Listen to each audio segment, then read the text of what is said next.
नमस्कार मंडळी, मी दिलीप बेरे सक्सेस पाथ काउन्सिलिंगमध्ये सर्वांचं स्वागत करतो।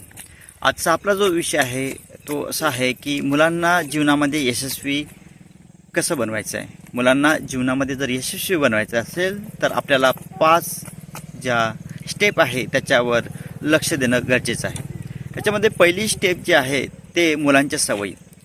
आपण जनरली काय की लहान मुलांच्या सवयीवर कधी आपण लक्ष देत नाही। लहान मुलगा कसा वागतो, त्याच्या काय सवयी आहे याच्याकडे आपण कधी लक्ष देत नाही।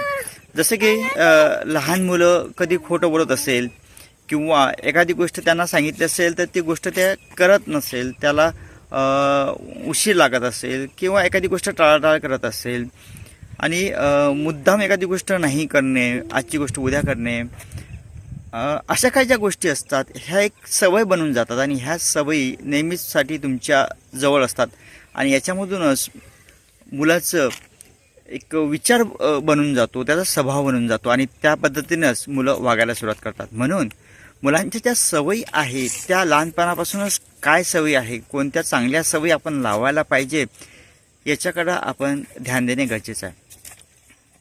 दुसरा पॉईंट असा आहे की मुलांना वेळ देणं खूप गरजेचं आहे।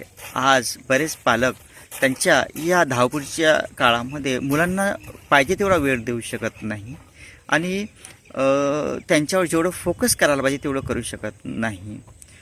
याच्यामध्ये काय होतं की मुलांना असं वाटतं की आईवडील फक्त आपल्याला अभ्यास कर याच्यासाठीच आपल्याला मागे लागतात, तगादा लावतात आणि अशामधूनच आपण पालक मंडळी कधी मुलांचे वैरी बनून जातो हे कळत नाही आणि मुलांना असं वाटतं की आपल्या आईवडिलांना आपल्याविषयी काही आपुलकीच नाही आहे, प्रेम नाही आहे, त्यांना फक्त अभ्यास एवढंच पाहिजे असतं।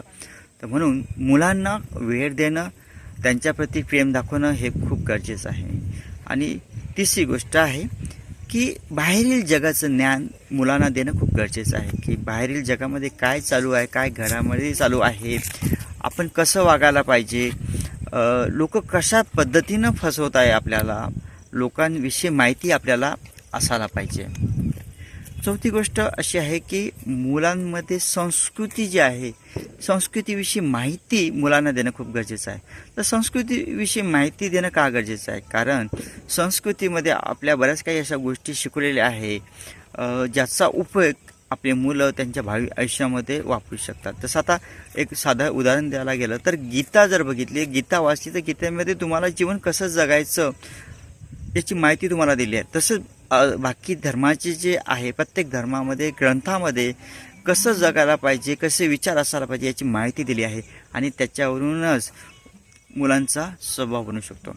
सर्वात महत्त्वाचं जर आहे शेवटी म्हणा तर मुलामधला जो आत्मविश्वास आहे तो आत्मविश्वास तुम्हाला तयार करायचा आहे। मुलामध्ये आत्मविश्वास आहे नाही आहे हे आपण जनरली कधी बघतच नाही, परंतु मुलामध्ये आत्मविश्वास असणे आणि तो तयार करणे हे खूप गरजेचं आहे, जेणेकरून मुलं आयुष्यात पुढे जातील।